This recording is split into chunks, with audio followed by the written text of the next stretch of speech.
This is the College Drive construction project in my hometown of Brainerd, Minnesota. They're in the process right now of improving this Strode street road hybrid from what used to be a 3-lane into a 4-lane with a much greater capacity. On the left there you've got the community college. On the right here you've got apartments that tend to be student apartments. There's been a 3-lane road through here for many years and it never functioned well. This intersection here was always real dangerous because the cars were driving really fast through here. It was tough for people to turn out. The students that lived on this side of the road had a difficult time walking across, so they tended to actually drive, even though you can see there's not that much, of a distance to cover.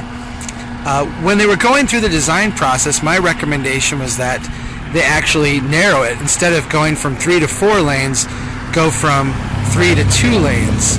And of course that was an apostasy. The engineers, city officials all thought that that was a terrible design solution, even though the cost for doing that would have been under $1 million.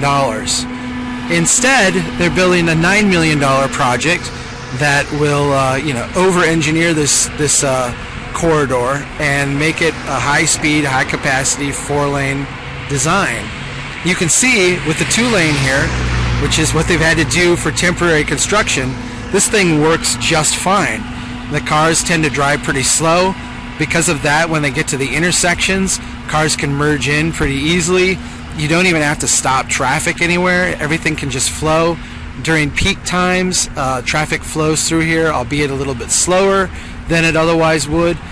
During off-peak times, you don't have to stop people artificially at street lights and what have you. This works just perfect. It's one of those situations where we can see, kind of from a tactical urbanism standpoint here, a little experiment in how it would work going from 3 lanes to 2, and you know what? It works just fine.